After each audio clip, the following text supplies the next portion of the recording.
Organisée sous l'égide du ministère de l'Environnement et Développement durable avec l'appui des différents partenaires techniques et financiers, ces consultations du GTF visent à recueillir les contributions spécifiques des parties prenantes identifiées. Au total, 25 structures participent par session, incluant des représentants des ministères sectoriels, du secteur privé, industriel et artisanal, de la société civile ainsi que des organisations féminines et autochtones. Cet atelier de consultation de parties prenantes à l'élaboration de la politique forestière nationale est initié par le groupe de travail forêt, une organisation de la société civile qui, avec l'appui de RRI, est en train de mettre en œuvre un projet d'accompagnement des organisations de la société civile pour voir leur niveau de participation dans l'élaboration de la politique forestière. C'est ainsi que, à cette étape, le projet est en train de faire le travail au niveau des groupes cibles. Et ces groupes cibles sont les femmes, les jeunes et le peuple autochtone. Pourquoi les femmes, les jeunes et le peuple autochtone? Parce que déjà dans une autre phase, le projet avait travaillé avec les parties techniques.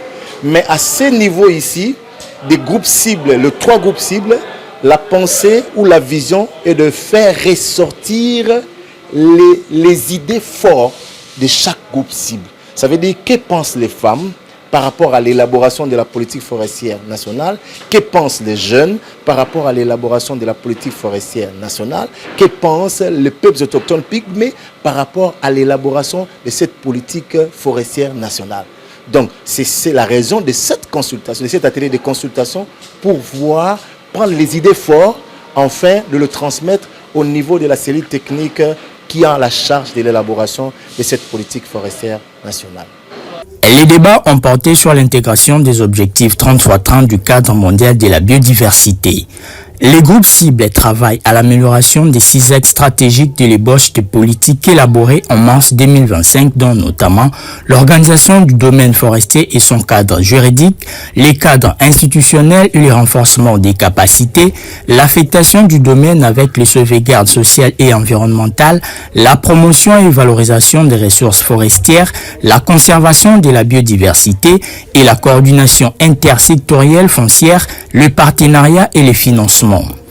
Présents à ces rendez-vous, les peuples autochtones ont aussi apporté leur contribution pour l'élaboration de ces documents. Nous sommes invités pour apporter nos amendements pour enrichir cette politique qui est en pleine élaboration pour la prise en compte des questions du genre des femmes dans la politique forestière en RDC.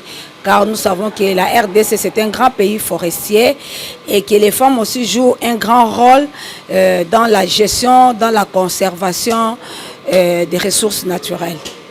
Maintenant, vous voyez, l'atelier est scindé en 3 groupes spécifiques, notamment les jeunes, les femmes et les peuples autochtones. Maintenant, notre contribution, c'est de voir si la politique a pris en compte les préoccupations des peuples autochtones, particulièrement surtout la mise en œuvre de la loi dans la politique, la loi numéro 022 du 15 juillet 2022, promulguée par le président de la République sur la protection et promotion des droits des peuples autochtones. Donc nous sommes en train de travailler assidus au niveau du groupe pour voir si vraiment la politique a pris en compte la mise en œuvre de cette loi et de leurs mesures d'application en faveur des peuples autochtones, que nous sommes comme gardiens des forêts jusqu'à ce jour. L'atelier est prévu pour 2 jours. Aujourd'hui, nous avons commencé les travaux de réflexion. Nous sommes en train de lire ensemble, paragraphe par paragraphe, page par page, pour voir si dans tous les axes prévus dans la politique forestière, si la question des peuples autochtones a été prise en compte.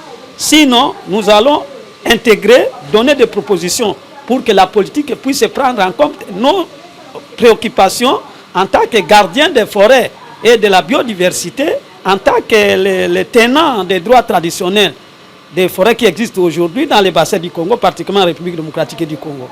Travaillant à côté du GTF depuis plusieurs années, la dynamique du Jeune pour l'environnement et le développement durable d'IGED a été aussi associée à ces discussions pour plus d'inclusivité. Sami Ilunga. C'est la raison même que la DIGED a été conviée à cet atelier de consultation des différentes parties prenantes et plus précisément les cibles qui sont les jeunes. Vous voyez aujourd'hui lorsqu'on parle des questions forestières, les jeunes sont venus pour contribuer, pour voir. Il y a la question de l'OI, il y a les questions agricoles, les questions multisectorielles.